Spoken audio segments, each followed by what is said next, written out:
हृदि संस्फुरात्मतत्वम्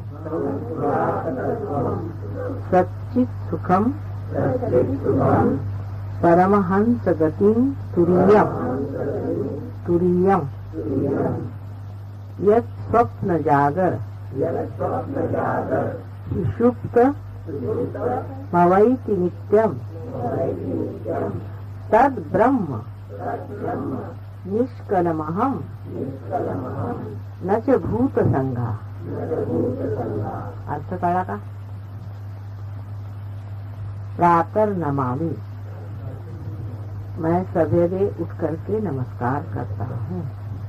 हृदय संस्फुरात्म तत्व, हृदय में स्फुरन पाने वाले उस तत्व को, कौन सा तत्व है? Divine love. उस तत्व को मैं याद करता हूँ, उसको मैं नमस्कार करता हूँ। प्रातः नमामि हृदि संस्फुरात्म तत्वम सच्चित् सुखम, सच्चित् सुखम, जो सत्य है, चित है और सुख है।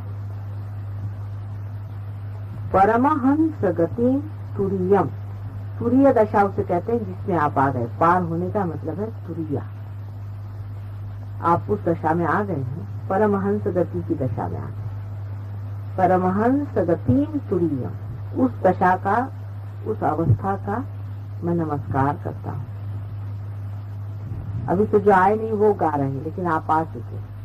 प्रातः नमामि हृदि संस्फुराद तस्मं सच्चित् सुखम परमहंस गतिं तुरीयम यत् स्वप्न जागर, जो स्वप्न जागर, स्वप्न में जागृत अवस्था में सुषुप्ति मवैति नित्यम, सुषुप्ति अवस्था में सब में नित्य रहता है।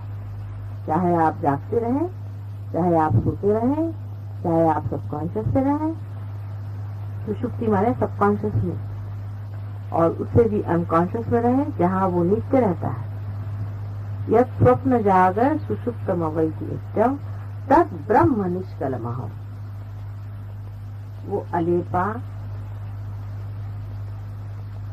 वो निर्लेप ब्रह्म मैं हूँ। न च भूत संघ, मैं ये जो भूत संघ है, भूत संघ माने 5 तत्वों से बना हुआ ये शरीर मन बुद्धि जो है वो मैं नहीं, लेकिन वो ब्रह्म है जो नित्य अविनाशी हमेशा हर स्थिति में रहता है। इस श्लोक को याद कर लेना चाहते हो। प्रातः नमामि हृदि संस्फुरात्म तत्वं सच्चित् सुखम परमहंस गतिं तुरीयम यत् स्वप्न जागर सुषुप्त मवैति नित्यम तद ब्रह्म निष्कलमहम् न च भूत संघ। ये हम लोगों के लिए जो रियलाइज हो गए हैं, उनके लिए बहुत बड़ा मंत्र है कि हम वो हैं जो निर्लेप, निरंजन, निराकार ब्रह्म है। हम ये जो भूत संघ है, ये 5 महाभूत मिलकर के उनके संघात से बना हुआ जो बाहर का ढकोसला है वो नहीं, जो अविनाशी अंदर विराजता है वही हम हैं। ये तभी होगा जब हमारा चित्त उसमें बैठे। चित्त तो वहाँ बैठ गया, बिल्कुल बैठ गया है, किंतु वो चित्त अभी भी बाहर की ओर दृष्टि की हो।